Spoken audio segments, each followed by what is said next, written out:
Hema committee റിപ്പോർട്ടിലെ വിവരങ്ങൾ പുറത്തു വന്നതിന് പിന്നാലെ മലയാള സിനിമാ രംഗം ഒന്നടങ്കം വിവാദങ്ങളുടെ നടുവിലാണിപ്പോൾ. ലൈംഗിക അതിക്രമങ്ങൾക്ക് പുറമെ തൊഴിൽ നിഷേധത്തെക്കുറിച്ചും റിപ്പോർട്ടിൽ പറയുന്നുണ്ടായിരുന്നു. സംഘടനകളുടെ അധികാരം ഉപയോഗിച്ച് നിരവധി ആളുകളെ പ്രബലർ വിലക്കിയിട്ടുണ്ട് എന്ന് തന്നെ പുറത്തുവരുന്നു.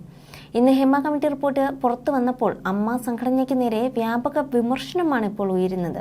സംഘടനയുടെ ഭാരവാഹികൾ സ്ഥാനം രാജിവെക്കുകയും ചെയ്തു. ഇപ്പോഴിതാ ഇതേക്കുറിച്ച് അമ്മ സംഘടനയെക്കുറിച്ചുമൊക്കെ നടി മല്ലിക സുകുമാരൻ പറഞ്ഞ വാക്കുകളാണ് വൈറലായി മാറുന്നത്. അമ്മ സംഘടനയിൽ നിന്നും നേരത്തെ സുകുമാരനെയും പൃഥ്വിരാജിനെയും വിലക്കിയിട്ടുണ്ടെന്നും മല്ലിക സുകുമാരൻ ചൂണ്ടിക്കാട്ടുകയാണ്.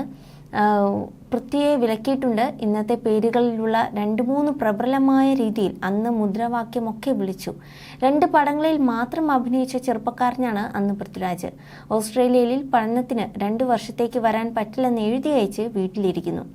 കിട്ടിയ പടം വേണ്ടെന്ന് വെക്കണം. വിനയൻ സാറിൻ്റെ പടമാണ്. 3 മാസം കാത്തിരുന്നു. 3 മാസമായപ്പോൾ ഇന്ദ്രൻ സേട്ടനെ വിളിച്ചു. വന്നിട്ട് 2 മാസമേ ആയുള്ളൂ. ഇപ്പോൾ പടം വേണ്ടെന്ന് പറഞ്ഞാൽ അന്ന് കേസോ വഴക്കോ ഒക്കെ വരും. അത് ശരിയാണോ എന്ന് താൻ ചോദിച്ചെന്ന് മല്ലിക പറഞ്ഞു. വിനയന്റെ സത്യം എന്ന സിനിമയിൽ പൃഥ്വിരാജ് അഭിനയിച്ചതാണ് അന്ന് പ്രശ്നങ്ങൾക്ക് കാരണമായത്. ഇപ്പോഴത്തെ പ്രശ്നങ്ങളിൽ വിഷമമുണ്ടെന്നും മല്ലിക സുകുമാരൻ പറയുകയായിരുന്നു. കഴിഞ്ഞ 10-15 വർഷങ്ങൾക്കുള്ളിൽ വന്ന ബഹളങ്ങളാണിത്. അല്ലാതെ ഇങ്ങനെയുള്ള പ്രശ്നങ്ങൾ നമ്മൾ കണ്ടിരുന്നില്ല. അതേസമയം ഇപ്പോൾ തുറന്നു പറഞ്ഞവർ അവർക്കുണ്ടായ ദുരനുഭവങ്ങളിൽ നിന്നുള്ള വേദന കൊണ്ട് പറഞ്ഞതായിരിക്കാം. സർക്കാരിൻ്റെ ഭാഗത്ത് നിന്ന് അന്വേഷിക്കണം. പക്ഷേ വേറൊരു വശം കൂടിയുണ്ട്. കഴിഞ്ഞ ദിവസം പറഞ്ഞ ഒരു നടൻ്റെ പേര് ഇന്നവർ മാറ്റി പറഞ്ഞു. അങ്ങനെ തെറ്റുകൾ അവർക്കും സംഭവിച്ചോ എന്ന് പരിശോധിക്കണം. ഇല്ലെങ്കിൽ പോകുന്നത് ഒരു കുടുംബമാണ്. ഭാര്യയുടെയും കുട്ടികളുടെയും സമാധാനം ഇല്ലാതാക്കാൻ നാക്ക് വളച്ചാൽ ഒന്ന് പറഞ്ഞാൽ മതി. വേതനത്തിലെ ചൂഷണം അവസാനിപ്പിക്കണം. ഗവൺമെൻറ്റിൻ്റെ നയങ്ങൾ സിനിമാ മേഖലയിലും കൊണ്ടുവരണം. അതിനെക്കുറിച്ചും എല്ലാവരും ഒന്ന് ശ്രദ്ധിക്കണം. ഏത് സംഘടനയായാലും നമ്മുടെ പെരുമാറ്റത്തിലും വർത്തമാനത്തിലും നമ്മുടേതായ മാന്യതയും സഭ്യതയും വേണം.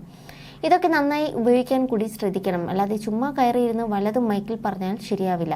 ഏതോ ഒരു നടി പറയുന്നത് കേട്ടു, പൃഥ്വിരാജ് പ്രസിഡന്റ് ആകട്ടെ എന്ന്.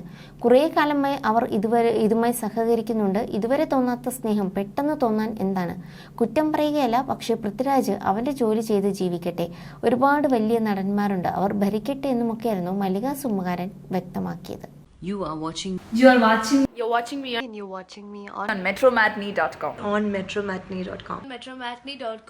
metromatney.com. Subscribe for more videos. Subscribe for more videos. Subscribe here for more videos. Subscribe now. Thank you.